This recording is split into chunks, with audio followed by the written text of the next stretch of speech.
Ya, halo pemirsa YouTube channel Berita Satu, berjumpa lagi di meja redaksi bersama saya Ahmad Sudraji.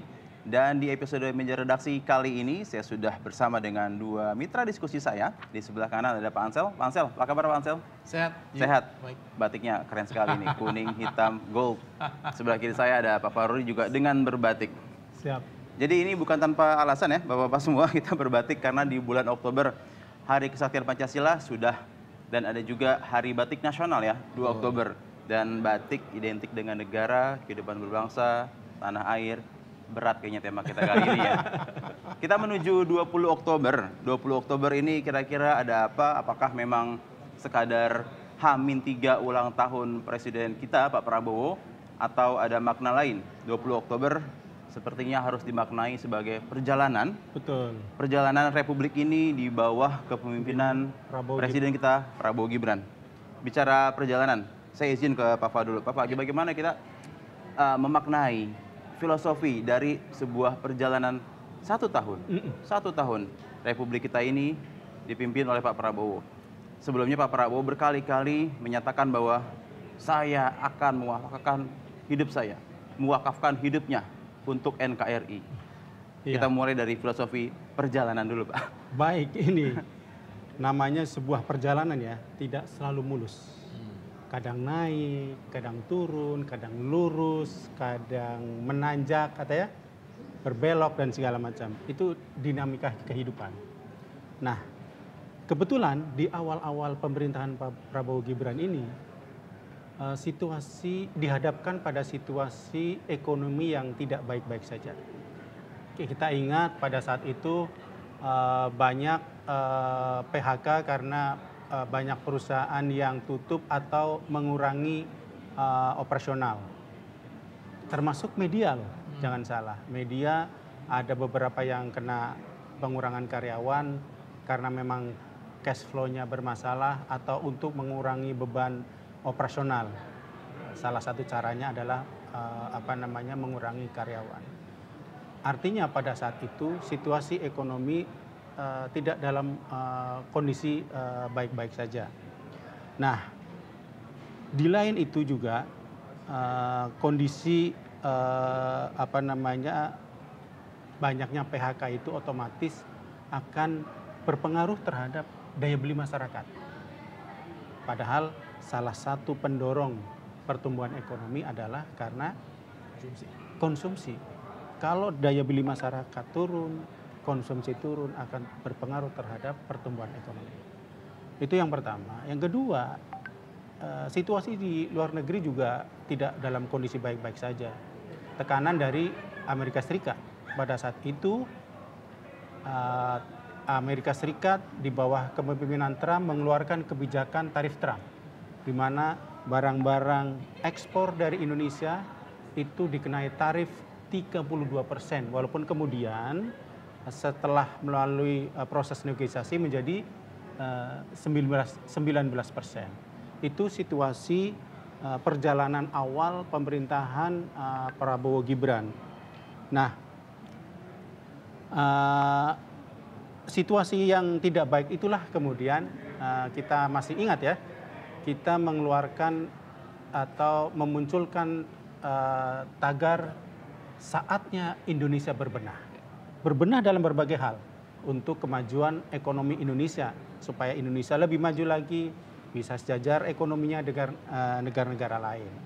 Nah, perjalanan juga perjalanan pemerintahan juga bisa dipengaruhi oleh tekad yang sudah dicanangkan oleh Presiden selaku kepala pemerintahan. Kita sering dengar, tadi sudah disebutkan oleh Mas Aji bahwa Pak Prabowo sering dalam berbagai kesempatan menyampaikan bahwa dia akan mewakafkan hidupnya untuk masyarakat Indonesia, untuk kemajuan Indonesia.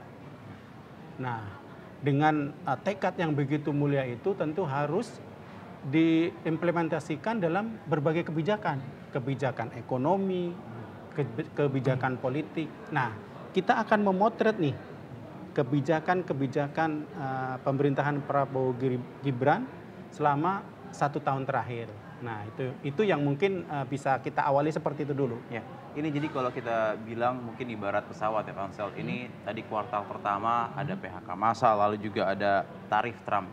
Ini ibarat pesawat critical 11. Ini 11 menit yang menentukan, katakanlah 3 bulan pertama yang menentukan, dan kalau kita boleh jujur atau objektif, bisa jadi itu bukan sepenuhnya salah pemerintahan Prabowo Gibran. Toh baru menjabat gitu kan. Semua amunisi, semua kekuatan di kabinet juga memang seharusnya sudah bergerak. Tapi kan kita tidak bisa juga sepenuhnya blaming bahwa di 20 September 2024 lalu ada gelombang PHK gitu kan. Ada juga tadi tarif Trump, karena pada kenyataannya 100 hari, kita agak mundur sedikit, 100 hari itu hasil sejumlah lembaga survei cukup baik. Betul, iya. Masyarakat cukup puas. Atau mungkin karena tadi, begitu critical 11 ini sudah lepas, Oktober, November, Desember, Januari, sudah lewatlah 3 bulan, masuk 100 hari, sudah ngeliat nih, oh ini meskipun belum optimal, mungkin publik melihatnya banyak itikat baik dari pemerintah dengan berbagai macam program perakyatan. Betul. Kita tahu juga banyak program flagship dari masing-masing kementerian. Iya. Terlepas dari sekarang masih banyak masukan dan juga harus dibenahi seperti MBG dan ada juga sekolah rakyat. Tapi paling tidak kita lihatnya sudah sangat banyak itikat baik untuk program-program bagi rakyat. Cuman memang tentu harus dievaluasi, revitalisasi, optimalisasi. Pansel gimana melihatnya? Gini, jadi sebenarnya tadi menyinggung soal 100 hari pemerintahan Prabowo, itu memang ada optimisme dari masyarakat. Mengapa ada optimisme dari masyarakat? Ini tentu saja tidak lepas dari janji-janji kampanye saat pemilu presiden 2024. Ya. Nah, memang ketika masa transisi peralihan dari Pak Jokowi ke Pak Prabowo, itu kan sebenarnya Pak Prabowo sudah mempersiapkan, ada sekitar mungkin lebih dari 3-4 bulan untuk mempersiapkan sebuah tim transisi. Bahkan misalnya contoh Wakil Menteri Keuangan sudah dimasukkan terlebih dahulu untuk mempersiapkan anggaran untuk tahun 2025. Nah, sebenarnya apa yang dijanjikan Pak Prabowo ketika pemilu Pilpres 2024 itu hampir semuanya itu dia berupaya untuk dia laksanakan semua. Dia berupaya untuk memenuhi janji-janji kampanyenya. Dan terbukti ketika 1 tahun masa pemerintahannya menjelang 1 tahun tanggal 20 Oktober mendatang, itu sebagian besar program yang dijanjikan saat kampanye itu sudah mulai dijalankan, dikerjakan. Masyarakat sudah bisa menikmati janji-janji kampanye. Yang paling gampang itu adalah sekarang soal makan bergizi gratis. Ya, itu anak-anak kalau data terakhir itu dari Pak Prabowo makan bergizi gratis kita itu sudah 30 juta. 30 juta, ya. betul. Makan bergizi gratis ini sekarang kita sudah 30 juta. Dalam terakhir kemarin ketika Pak Prabowo menghadiri Munas PKS itu dia menyebut Brazil itu membutuhkan waktu 11 tahun untuk memberikan makan gratis bagi 40 juta rakyatnya. Kita belum sampai setahun loh ini. Belum sampai setahun kita sudah memberikan makan bergizi gratis buat 30 juta anak-anak termasuk ibu hamil. Nah, dalam tahun ini itu memang ditargetkan kalau data saya di sini itu sekitar 82,9. Jadi mungkin akan ada percepatan. Akan ada percepatan hingga akhir tahun 2025.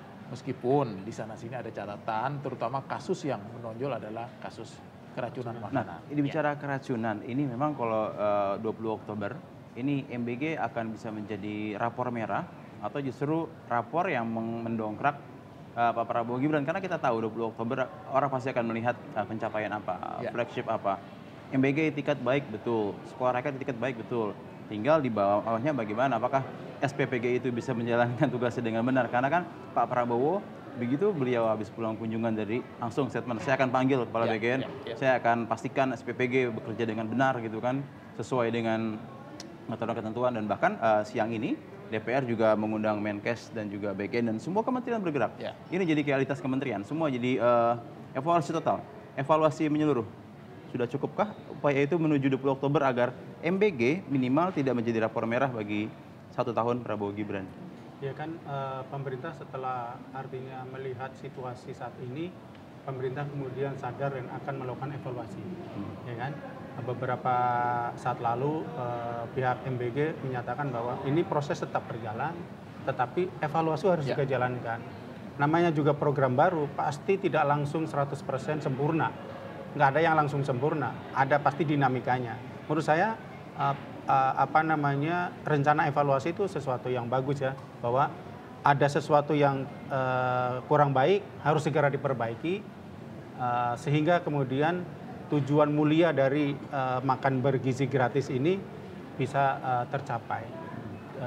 Setidaknya itu tadi dari sisi jumlah oke sudah 30, dari soal keberhasilan tujuannya apa sih makan bergizi gratis itu?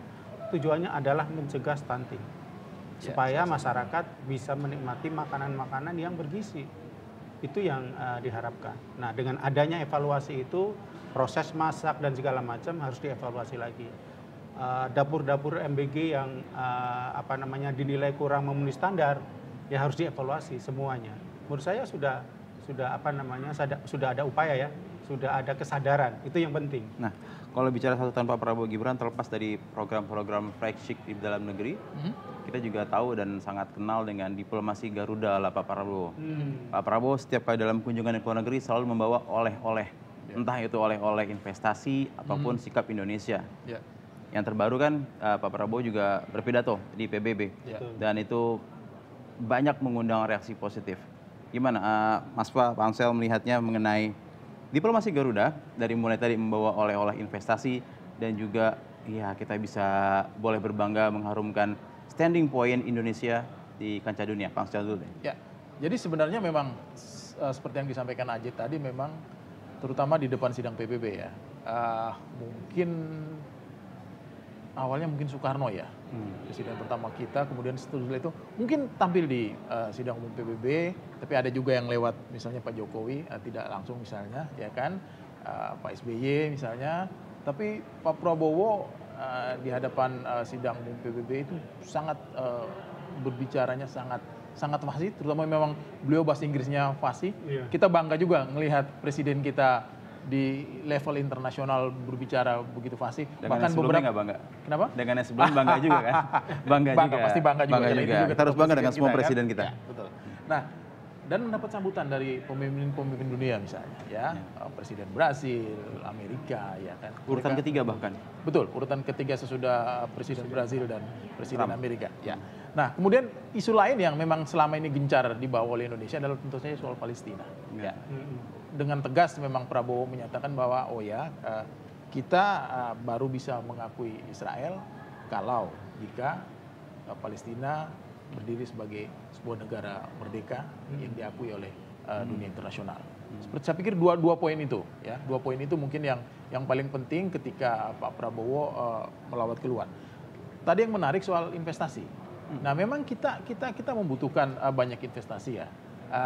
Mungkin sekarang ada pandangan yang menyebutkan bahwa kita mulai agak bergeser nih dari misalnya Amerika minded mungkin sekarang sudah mulai ke China, ke Tiongkok misalnya.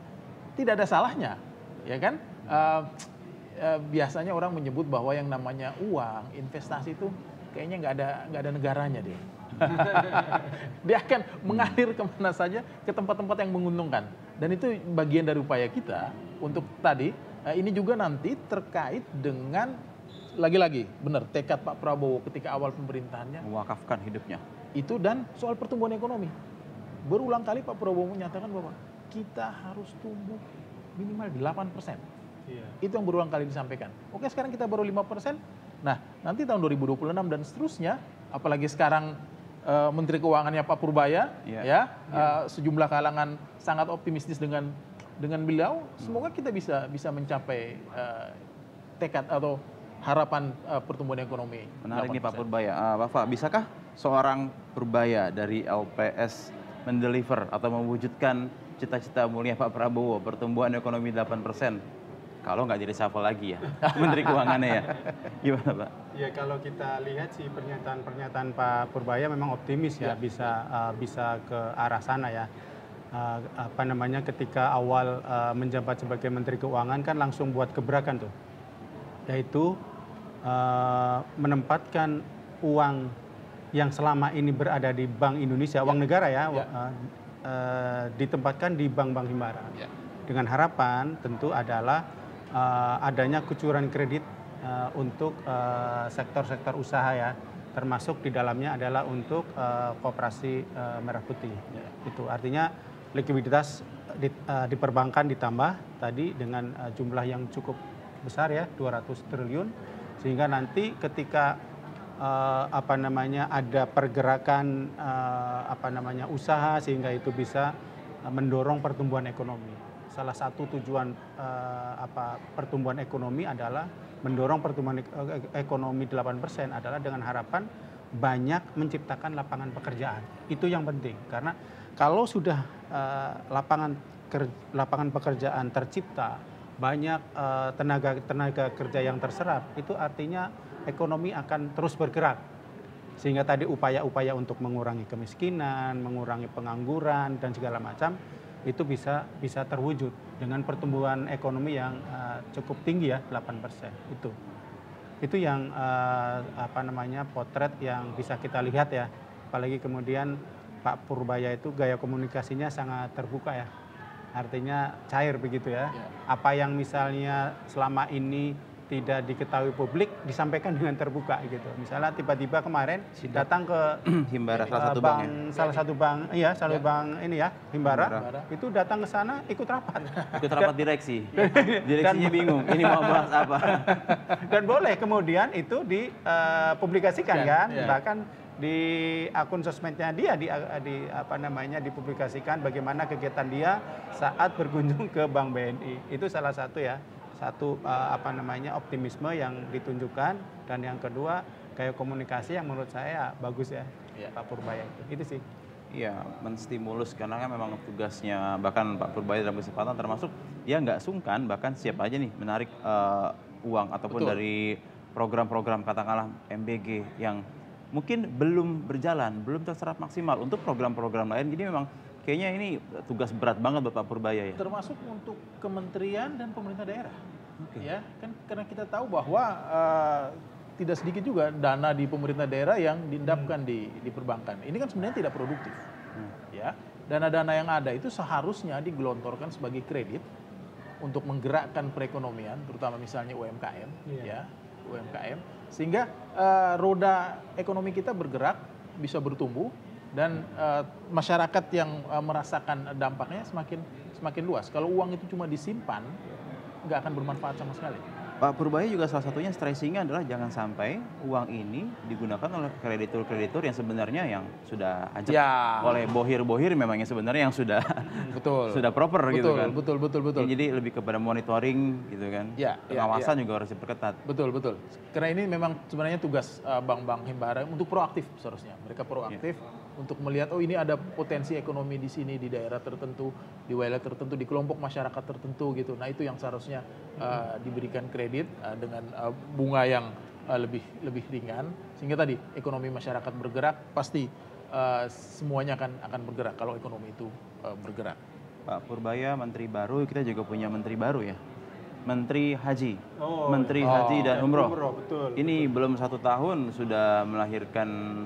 Iya, melahirkan apa nambah kita nyebutnya nih? Menambah kementerian. Jadi sekarang 49 sekarang. 49 itu kalau istilah ekonomi itu spin off dari Kementerian Agama. Dipisah spin off dari dirjen ke kementerian ya kan.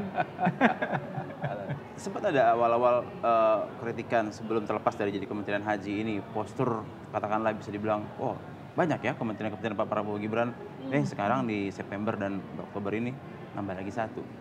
Sebenarnya begini, kalau dari sisi jumlah memang ketika awal-awal reformasi itu kita punya yang namanya Undang-Undang Kementerian Negara.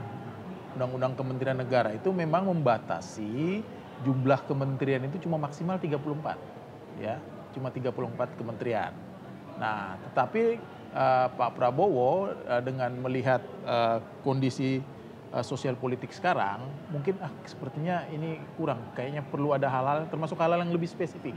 Ya, urusan haji dan umroh ini kan hal spesifik sebenarnya. Ya, itu salah satu bagian dari urusan keagamaan, ya kan. Nah, ini sangat-sangat spesifik. Mungkin hal-hal yang spesifik ini yang ingin dibuat Pak Prabowo agar bisa maksimal fungsinya. Sehingga beliau menambah sebelumnya 48, sekarang 49. Tetapi jangan salah juga, kita pernah punya pengalaman lebih dari 100 menteri zaman Pak Karno. Itu tahun 66-67 itu bahkan kalau saya lihat data di sekretariat kabinet itu sampai 132 menteri. 132 menteri itu zaman kabinet Dewi Kora. Jadi ini sekarang belum ada apa-apanya berarti ya? Masih Separuhnya sah-sah aja kalau nambah. separuhnya sepertiga. Bukan berarti harus ya. Tapi ini yang terbanyak selama masa reformasi. Betul, karena memang undang-undang kementerian negaranya kemudian sudah direvisi, sehingga kewenangan untuk membentuk kementerian dikembalikan kepada presiden. Sehingga Pak Prabowo memang punya kewenangan dan diberi kewenangan oleh undang-undang untuk membentuk kementerian sesuai dengan kebutuhan pemerintahannya. Bisakah Kementerian Haji menjadi semacam kado di 1 tahun Pak Prabowo Gibran dipimpin oleh Menteri Hajinya adalah cucu pendiri NU, wakil Menteri Hajinya juga tokoh dari Ormas Besar Muhammadiyah, dua kolaborasi yang cukup ideal, bahkan sangat ideal sebenarnya untuk menggawangi Kementerian Haji dan Umroh di mana umat menggantungkan harapan agar bisa segera bertamu ke Tanah Suci.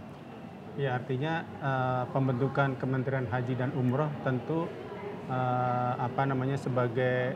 sebagai jawaban ya atas berbagai catatan terhadap penyelenggaraan haji sebelumnya. Banyak catatan terkait dengan pelaksanaan ibadah haji. Entah itu baik pelayanan di Arab Saudinya, apakah itu kemudian biaya hajinya, terus kemudian juga masa tunggu yang itu menjadi catatan juga, masa tunggu yang lama, kemudian itu menjadi catatan karena masa tunggu bisa lebih dari ada yang lebih dari 30 tahun. Ya. Paling cepat mungkin 25 tahun. Nah, sekarang ada upaya misalnya masa tunggu di setiap daerah itu nanti akan disamakan semua. Kalau sekarang kan berbeda-beda nih. Nantinya akan diupayakan semua daerah sama. Kalau 25 tahun semua. Itu salah satu yang akan diupayakan. Nah, ini adalah kebutuhan masyarakat bahwa secara jumlah jamaah haji kita itu termasuk yang paling banyak di dunia, sehingga perlu penanganan khusus. Bahkan ada rencana untuk membuat kampung haji Indonesia di Arab Saudi. Diharapkan nanti dengan adanya kampung haji Indonesia di sana, pelayanan akan lebih baik. Karena penginapan dan segala macam terkait haji itu bisa dikelola sendiri. Kalau sekarang kan tergantung juga dengan perusahaan-perusahaan di Arab Saudi kan. Itu sih Dan menurut saya. sekarang ini November itu untuk petugas haji sudah mulai direkrut. Petugas haji mulai direkrut dan informasinya itu akan masuk barak. Ini mungkin semacam retter atau apa. Memang kita tahu Pak Prabowo kan sangat militernya dan sangat menjaga kualitas dari sebuah penyelenggaraan itu kan. Ini 4 pekan Pak, 4 pekan panitia haji masuk barak, mungkin ya berharap nanti di Maret atau April sudah ada keberangkatan, bisa lebih baik penyelenggarannya. Iya, itu sih harapan kita semua ya. Karena kementerian baru tentu ada harapan baru di situ. Harapan yang jauh lebih baik. Apalagi sekarang misalnya cerita tentang adanya korupsi di penyelenggaraan haji sebelumnya sekarang lagi mencuat ya. Soal kuota haji dan sekarang lagi proses hukum di KPK. Itu menurut saya sesuatu yang menurut saya lebih bagus ya. Artinya ketika ada desakan-desakan akan perbaikan penyelenggaraan haji, kemudian pemerintah membuat kementerian tersendiri yang diharapkan nanti penyelenggaraan haji akan jauh lebih baik. Karena buat apa kementerian baru tetapi penyelenggaraan hajinya misalnya sama atau lebih buruk ya. Jangan hanya sampai lebih kepada pergantian pemain. Betul, semuanya. Iya, jangan hanya itu. Itu sama sih. aja gitu kan. Semangatnya sudah bagus, itikadnya sudah baik. Betul. Dan itu kalau memang terjadi itu bakal menjadi sorotan publik ya. Itu sih. Bicara sorotan publik, 1 tahun Pak Prabowo Gibran, hukum dan juga lembaga penegak hukum, polisian ini juga jadi sorotan.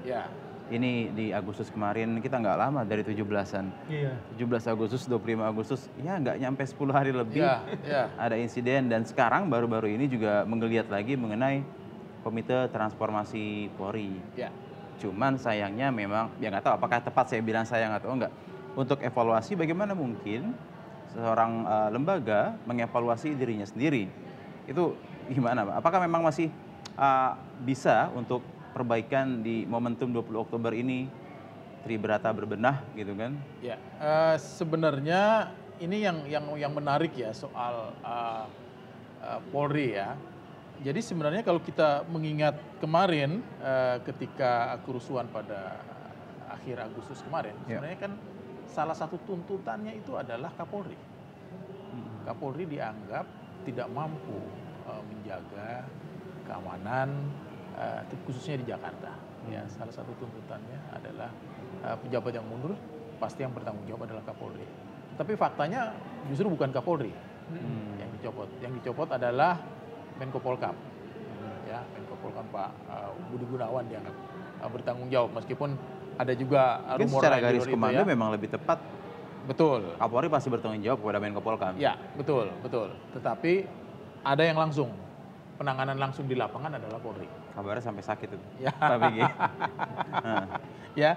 Nah, setelah itu kemudian memang muncul terutama kasus ketika mobil kendaraan Brimob itu menabrak Avan, ya, ojol ya. Nah, kemudian itulah mulai bergulir. Kenapa polisi kita jadi seperti ini?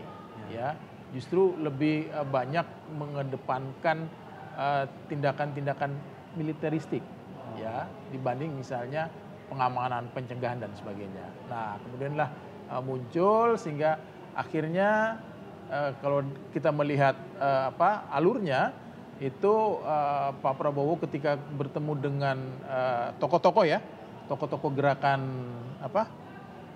Nurani Bangsa ya, GNB itu kemudian menjanjikan reformasi di tubuh Polri, ya. Belakangan kemudian disebut-sebut, termasuk kemarin ketika melakukan reshuffle itu kan ada dilantik ya? Pak Doviri ya, itu sebagai utusan khusus ya, staf khusus Pak Prabowo. Kemudian muncul juga nama Pak Mahfud MD ada di tim itu. Tetapi kemudian kita melihat Pak Kapolri kita, Pak Listio Sigit justru mengambil langkah yang lebih cepat dengan membentuk tim reformasi transformasi di tubuh Polri, ya. Nah, ini memang bisa dilihat kalau dalam pandangan saya bisa dilihat positifnya, bisa juga dilihat negatifnya. Positifnya apa? Positifnya mungkin Pak Listio ingin sebelum tim bentukan Pak Prabowo itu resmi dilantik atau bekerja, secara internal mereka mempersiapkan diri sehingga nanti ketika tim itu dibentuk mereka bisa memberikan masukan, oh kami sudah berbuat seperti ini, tinggal fine tuning aja sehingga proses reformasi transformasi bisa berjalan. Itu dari sisi positif. Tetapi ada juga mungkin sisi negatifnya. Mungkin Polri tidak mau mereformasi diri atau mentransformasi dirinya. Nah, kalau yang kedua ini yang terjadi, nah ini mungkin kerja keras atau PR besar bagi Prabowo dan timnya untuk benar-benar mereformasi. Kenapa? Karena memang meskipun dalam beberapa survei memang termasuk yang cukup tinggi loh, kepuasan publik terhadap kinerja Polri. Tetapi fakta di lapangan lagi-lagi banyak juga yang kecewa. Itu bisa kita lihat dari suara-suara netizen. Di sejumlah kesempatan, yang terakhir bahkan di Hari Buruh itu Pak Prabowo saat pidato bilang, ini Panglima TNI hadir, Kapolri juga hadir. Ya. Namanya kalau digabung adalah Listio Sigit Prabowo dan Panglima TNI Agus Subianto. Ya.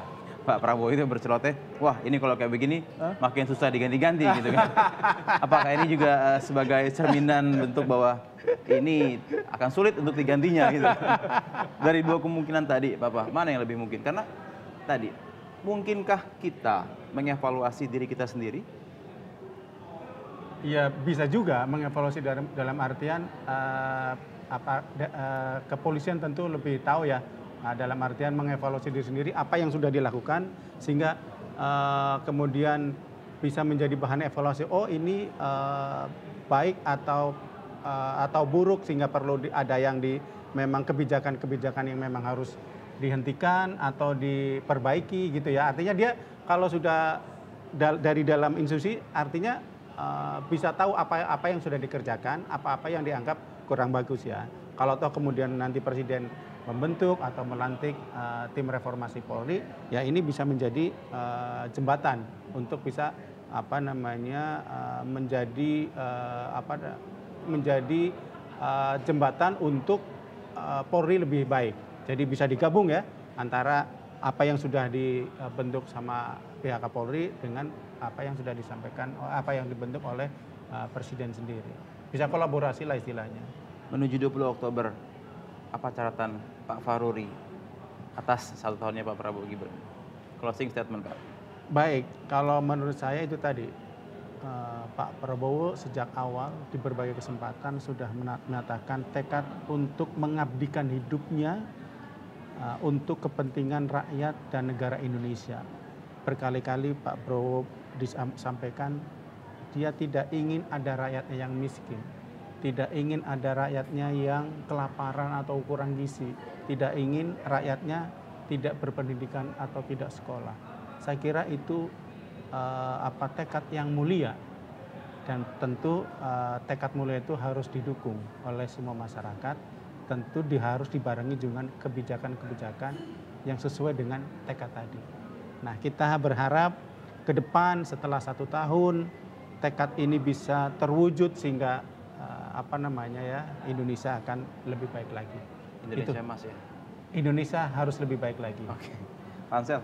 Ya, sebenarnya tadi kita sudah ngomong soal makan bergizi. Ya, ini sebenarnya bagian dari pembangunan SDM, sumber daya manusia. Jangka panjang. Betul sekali. Jadi tadi Indonesia Emas 2045. Ya. Kita harus mulai dari sekarang. Selain makan, apa? Pendidikan. Sekolah rakyat. Sekolah rakyat. Selain sekolah rakyat, ada juga yang namanya sekolah Garuda. Bahkan kalau data dari pemerintah itu akan dibangun 20 sekolah unggul Garuda. 20 sekolah unggul Garuda. Kemudian ada 80 sekolah unggul Garuda transformasi. Ini dari Pak Prabowo. Kemudian akan ditambah yang namanya SMA Nusantara. Jadi 6. Ada hal lain dalam bidang pendidikan. Pak Prabowo punya tekad untuk membangun sekolah unggulan terpadu di setiap kecamatan. Di setiap kecamatan akan dibangun sekolah unggulan terpadu. Ya. Kemudian agar bisa lebih cepat bekerja misalnya, karena sekarang kita punya ada isu pengangguran ya, itu juga akan dibangun politeknik. Ya. Nah, itu dari sisi pendidikan. Lalu dari sisi kesehatan, apa? Kita punya program yang namanya cek kesehatan gratis. Ya. Cek kesehatan gratis, dan juga upaya pemerintah, salah satu penyakit yang mungkin sudah lama, yang ingin segera diberantas itu adalah tuberkulosis. Ya. Itu yang ingin diberantas oleh Pak Prabowo agar pertama masyarakat Indonesia tadi mungkin secara fisik makanan bergizi bagus, kemudian pendidikannya bagus, kesehatannya juga bagus, sehingga kita berharap agar manusia-manusia Indonesia ke depan ya itu bisa menjadi manusia yang unggul, yang bisa bersaing ya dengan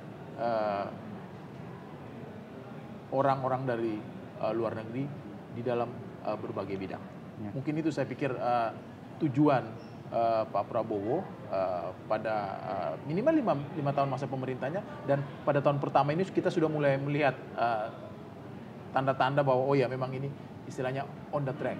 Ya, on the track seperti itu. On the track ya. Oke. Semoga apa yang disemogakan bisa terwujud, karena semua pastinya berharap Indonesia Emas juga 2045 bukan pekerjaan yang mudah ya. Dan memang banyak yang harus diselesaikan. Oke, terima kasih Pak Faruri, Pansel. Baik Mirsa, sekian episode Meja Redaksi kali ini. Saya Mas Sudiraji, pamit undur diri. Sampai jumpa.